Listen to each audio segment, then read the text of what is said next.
Forbes has released its 2025 list of the most powerful women in sports, and there is one name every basketball fan in America expected to see near the top. Caitlin Clark comes in at number 4 overall, and she is the highest-ranked athlete on the entire list. That alone is huge, but the real headline is what those numbers represent for women's basketball and the WNBA. Clark has turned a rookie year that generated an estimated $8.1 million into proof that a female basketball player can sit at the center of the sports business conversation in the United States. A'ja Wilson, one of the biggest established stars in the WNBA and a multiple-time MVP with the Las Vegas Aces, is also on that Forbes list at number 15. And that ranking, combined with the non-stop Caitlin Clark coverage, has fans debating whether we are watching a genuine generational shift at the top of women's basketball, and whether some veterans are getting tired of hearing one name over all the others. To understand why this Forbes ranking has so many people talking, you have to start with the money. The average WNBA rookie makes somewhere in the range of $60,000 to $70,000 in base salary. That is solid for a first-year pro, but it is not life-changing money when you consider taxes, agent fees, and year-round training costs. Caitlin Clark, in her first year as an Indiana Fever guard, walked into the league and turned that typical rookie financial profile on its head. Her WNBA salary was roughly in line with other top draft picks, only slightly above the rookie scale minimum, but the number that got everyone's attention was the estimated $8.1 million she made overall. That total came almost entirely from endorsements and off-court opportunities, not from her Fever paycheck. While most first-year players are focused on stretching their salaries across housing, travel, and everyday expenses, Clark was already operating in a completely different financial universe. She was in meetings with executives, not just coaches, signing deals that rival what many high-profile male athletes get in major sports leagues. And the deal that symbolized this new era of women's basketball was the Nike contract. 8 years, $28 million guaranteed. For a WNBA rookie who had not played a single professional game yet, that was unprecedented. Even veteran stars in the league with championships and MVP trophies on their resumes had never seen a package like that from a global brand. That Nike partnership changed the way people talk about endorsement ceilings in women's basketball. For years, marketing money in the United States heavily favored men's sports, with only a handful of women breaking through on the same financial level. Caitlin Clark's Nike deal signaled that brands now see certain WNBA players as anchor personalities who can drive entire campaigns on their own. She secured generational wealth before she logged her first official WNBA minute. And Nike was just the start. When Gatorade stepped in next, that pushed her even further into rare company. This is the same brand that has built massive campaigns around names like LeBron James and Serena Williams. To see a WNBA rookie positioned in that tier told you everything about how corporate America viewed her impact. Gatorade does not invest at that level unless they believe an athlete can move products, attract eyeballs, and shape culture. Clark checked all 3 boxes. Then came the partnership with Wilson Sporting Goods, another classic name in American sports. This deal was not just about slapping her name on a ball. It was about making Caitlin Clark the modern face of the basketball itself, tying her image to youth leagues, high school gyms, college courts, and sporting goods stores across the country. Wilson had not attached a basketball endorsement of that magnitude to an athlete since Michael Jordan. That is the scale of company Clark is now keeping in the sports marketing world. So every time a family in Indiana, Iowa, New York, or anywhere else walks into a sporting goods store and sees Caitlin Clark on a display of basketballs, shoes, or training gear, that is real revenue. It is visibility that reinforces her as the entry point for many young fans into the WNBA and women's basketball. And those endorsements are only part of the story. Speaking engagements became another major stream of income. Clark began commanding appearance fees for corporate events, conferences, and brand summits that reportedly matched or exceeded what some WNBA players make in an entire season of basketball. Companies were not only paying for her on-court profile, they were paying for the ability to say, "Caitlin Clark is at our event," knowing that alone would bring media attention and social media buzz. The television side is where her impact becomes almost impossible to ignore. Games featuring Caitlin Clark, from her college days at Iowa right into her rookie season with the Indiana Fever, have consistently produced massive viewership spikes. Some WNBA broadcasts that feature Clark saw audience numbers jump by 300 to 400% compared to typical regular season games. Networks in the US started maneuvering for the rights to show Fever games, knowing advertisers would pay a premium to be associated with anything involving Caitlin Clark. That is a huge shift for the WNBA, a league that has spent years fighting for bigger windows, better time slots, and stronger consideration for major broadcasters. Attendance followed the same pattern. Road games for the Indiana Fever suddenly looked like playoff atmospheres in the middle of the regular season. Arenas that normally sold the lower bowl started opening upper levels to accommodate extra ticket demand. Teams moved games to larger venues when possible. Merchandise sales tracked right along with it. Clark jerseys and shirts became some of the hottest items in women's basketball. And it didn't stop at the arena doors. Local businesses in cities where Clark played saw increased traffic on game days. Bars and restaurants near WNBA arenas reported larger crowds. Hotels and rideshare services benefited from the surge of visiting fans. In economic terms, Caitlin Clark was not just a basketball player, she was an engine for activity in every market she touched. Her presence on social media has been another crucial piece of this puzzle.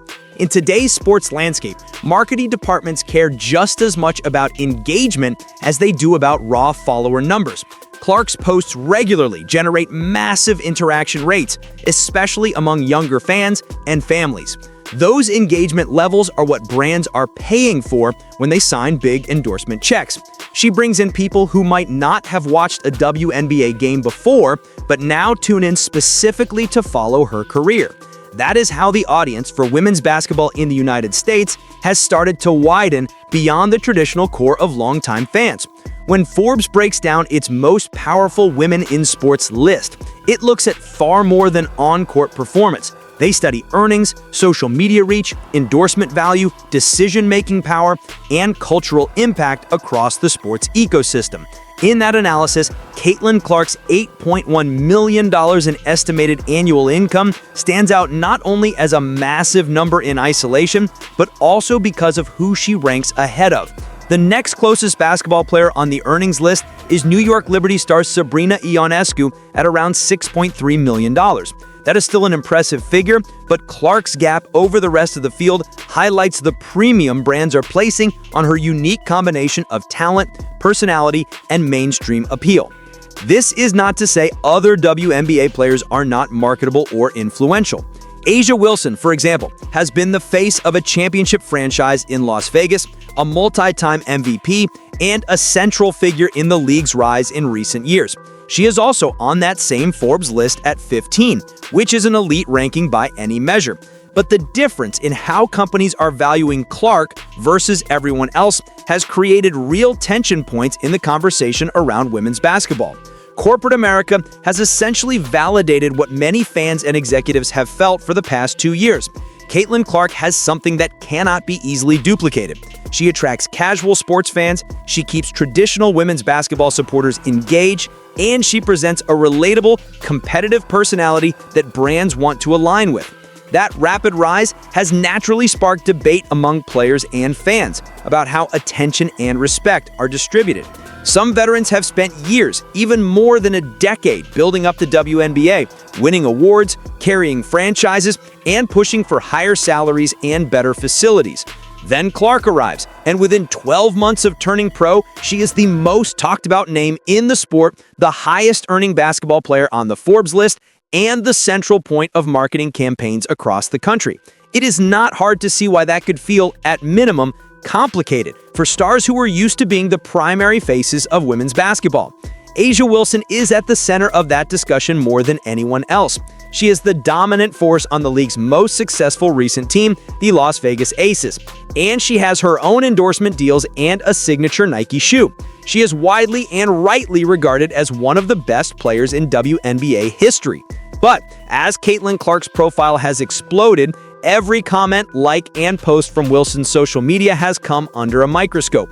Fans and media personalities in the United States have started to read between the lines, asking whether Wilson is frustrated by the way Clark has taken over so much of the spotlight in such a short time. When Clark's massive Nike deal was announced, some fans felt that Wilson's social media posts about veterans paying dues and rookies earning their place were indirect commentary on the situation. She did not mention Clark by name, and to be fair, veteran players often talk about respect and history in every sport, but the timing had people connecting dots.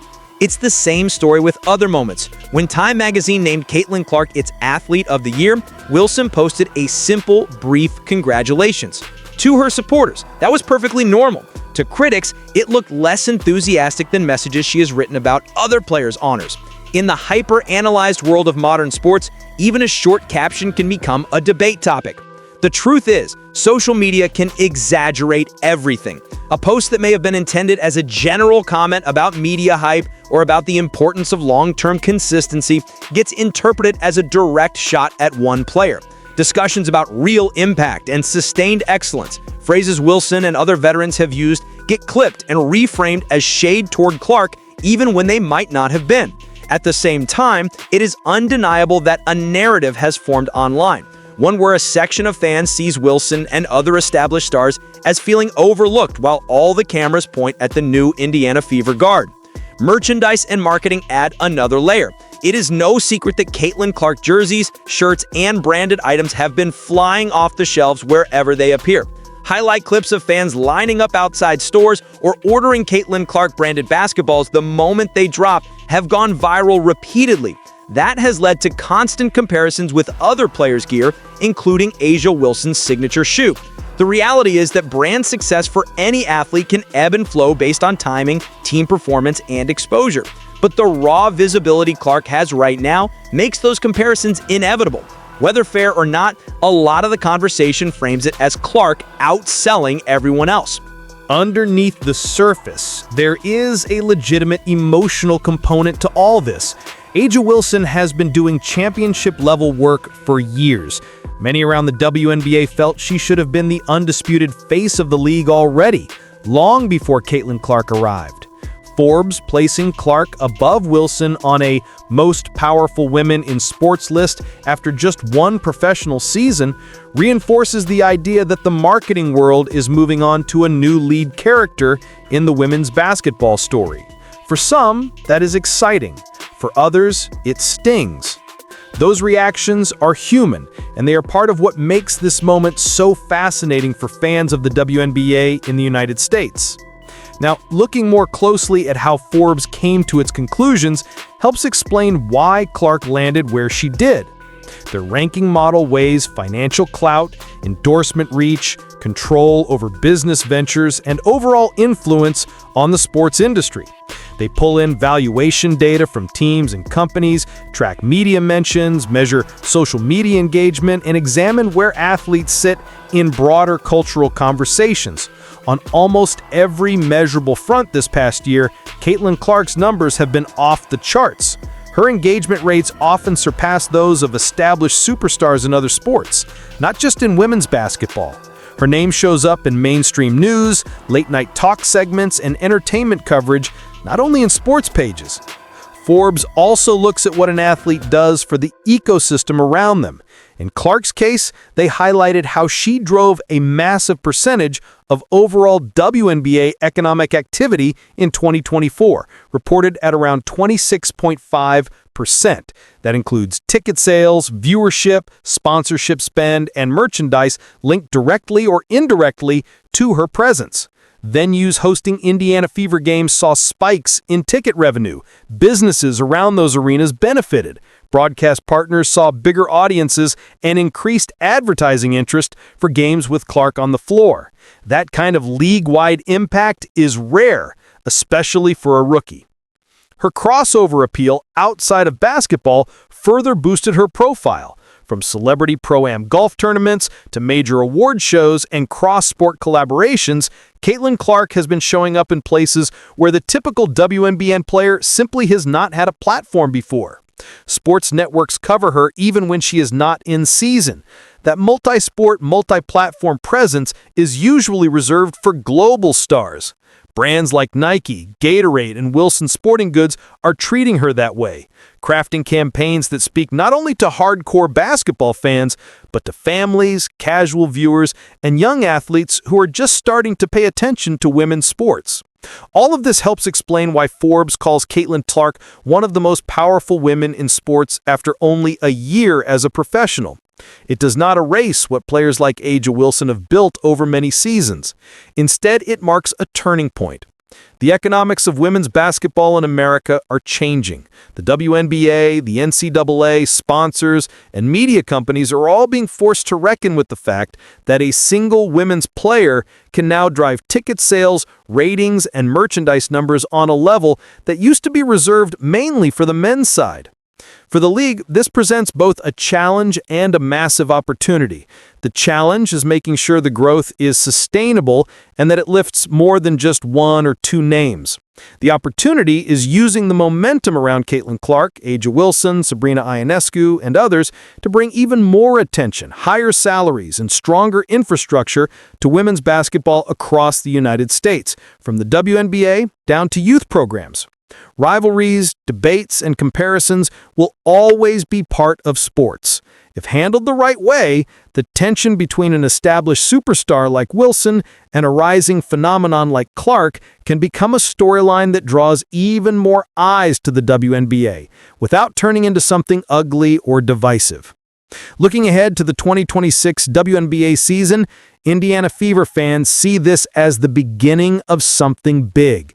They are hoping this is the foundation of a long-term contender built around a player who has already proven she can carry a program at every level she has played. Caitlin Clark's influence is now stretching far beyond the three-point line.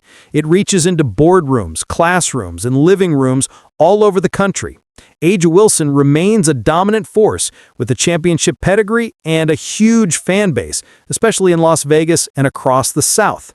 The league is better off with them both playing at the highest level, even if their names keep getting compared in every ranking, every endorsement list, and every highlight show. So here's the real question for you watching. How do you feel about the way this spotlight is being shared or not shared between Caitlin Clark and A'ja Wilson? Do you see it as simple competition, as media overreaction, or do you think there's real tension underneath? Drop your thoughts in the comments below, because this conversation is not going away anytime soon. If you love WNBA basketball and want more breakdowns like this, make sure you like this video, subscribe to the channel, and turn on notifications so you don't miss any updates on Caitlin Clark, A'ja Wilson, the Indiana Fever, the Las Vegas Aces, and the rest of the league. Thanks for watching, and we'll see you in the next one.